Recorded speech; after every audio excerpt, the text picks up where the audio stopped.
Sebelumnya, mari kita perkenalan dulu. Nama saya Fajar Sohadi, jabatan saya sebagai moderator. Dan berikut adalah kawan-kawan saya, yaitu Faisal Nugroho, Fitri Matus Sa'diyah, Fitri Nur Fajriyah, Hendrianto, dan juga Fardan. Mereka sebagai presentator. Baiklah, saya akan membacakan acara pada saat ini, pada waktu ini. Acara yang pertama adalah pembukaan, acara yang kedua adalah presentasi, dan acara yang ketiga adalah penutup. Menuju acara yang pertama, marilah kita buka acara ini dengan pembacaan Al-Basmalah. Bismillahirrahmanirrahim. Dan berikutnya saya akan berikan langsung kepada para presentator untuk berpresentasi hasil presentasinya. Pengertian kecerdasan jamaah atau multiple intelligence. Kecerdasan merupakan salah satu faktor utama penentu sukses gagalnya peserta didik di sekolah. Peserta didik yang punya taraf kecerdasan yang rendah biasanya dia sangat sulit menerima pelajaran. Tapi peserta didik yang punya taraf kecerdasan yang tinggi dia masih belum tentu sukses belajar di sekolah. Jadi multiple intelligence atau kecerdasan jamaah merupakan sejumlah kecerdasan yang terwujudkan dalam bentuk kemampuan dan keterampilan, yang mana kemampuan dan keterampilan tersebut tidak hanya berupa linguistik atau matematis, tapi juga bisa berupa interpersonal dan intrapersonal dan lain sebagainya. B. Macam-macam kecerdasan jamaah. 1. Kecerdasan verbal atau bahasa. Bentuk kecerdasan ini dinampakkan oleh kepekaan akan makna dan urutan kata serta kemampuan membuat beragam penggunaan bahasa untuk menyatakan dan memaknai arti yang kompleks. 2. Kecerdasan logika atau matematika. Bentuk kecerdasan ini termasuk yang paling mudah distandarisasikan dan diukur. 3. Kecerdasan spasial atau visual.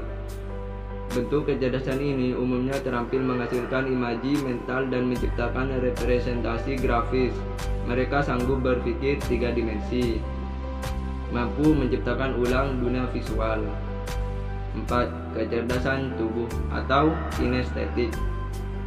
Bentuk kecerdasan ini memungkinkan terjadinya hubungan antara pikiran dan tubuh yang diperlukan untuk berhasil dalam aktivitas-aktivitas seperti menari, melakukan pantomim, berolahraga, seni bela diri, dan memainkan drama. 5. Kecerdasan musikal atau ritmik. Bentuk kecerdasan ini mendengarkan pola musik dan ritmik secara natural dan kemudian dapat memproduksikannya. Kecerdasan interpersonal. Bentuk kecerdasan ini wajib bagi tugas-tugas tempat kerja seperti negosiasi dan menyediakan umpan balik atau evaluasi. 7.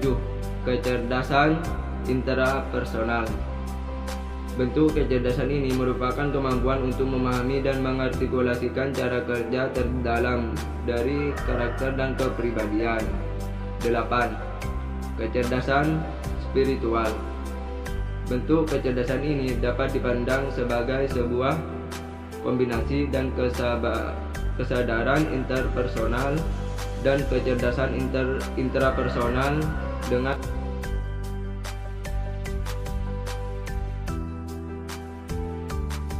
Lanjut ke kunci, yaitu faktor-faktor yang mempengaruhi kecerdasan jamaah, yaitu ada motivasi, EQ, intellectual quotient, EQ, emotional quotient, ada kecerdasan visual, lingkungan, kecerdasan berkomunikasi, makanan bergizi dari orang tua, memberikan anak buku yang bermanfaat, kemampuan bersosialisasi, kecerdasan perilaku seorang anak yang diajarkan.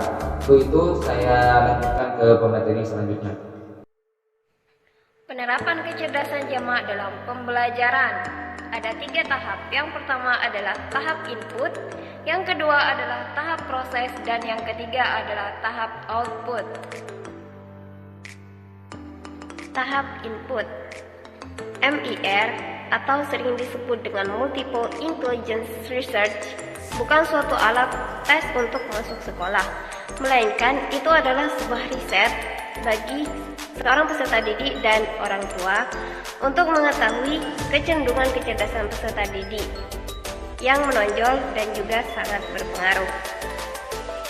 Melalui multiple intelligence research, seorang peserta didik dan guru dapat mengetahui banyak hal, seperti halnya grafik kecerdasan peserta didik, gaya belajar peserta didik, dan kreativitas yang disarankan, yang tentunya berbeda antara peserta didik satu dengan peserta didik yang lain.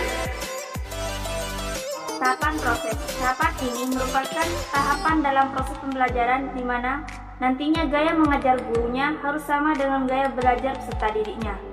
Terdapat 4 bagian dalam tahapan proses, yaitu yang pertama, teknik brain, guna untuk mengetahui bagaimana cara kerja otak peserta didik. Yang kedua, strategi mengajar. Peneliti mengambil contoh strategi aktivitas belajar dalam pembelajaran berbasis kecerdasan musik. Yang ketiga, produk hasil pembelajaran. Dan yang terakhir yaitu benefit, daya manfaat ketika produk-produk yang berhasil dibuat oleh peserta didik dapat bermanfaat. Tahapan yang terakhir yaitu tahap output. Tahap output merupakan tahap terakhir dari 3 tahap penting pembelajaran multiple intelligence research di sekolah. Output adalah proses penilaian dari proses pembelajaran. Dalam pembelajaran berbasis multiple intelligence ini, di mana penilaiannya itu dengan menggunakan penilaian autentik. Baiklah, selanjutnya saya serahkan kepada moderator. Baiklah, menuju acara yang terakhir adalah penutup. Marilah kita tutup presentasi pada hari ini dengan pembacaan Alhamdulillah Alamin. Sekian, kurang lebihnya mohon maaf. Wa hadza sabatni idza wajadtum al-khata'at min kalami aw min fi'li fatlubu minkum al-afwa. Assalamualaikum warahmatullahi wabarakatuh.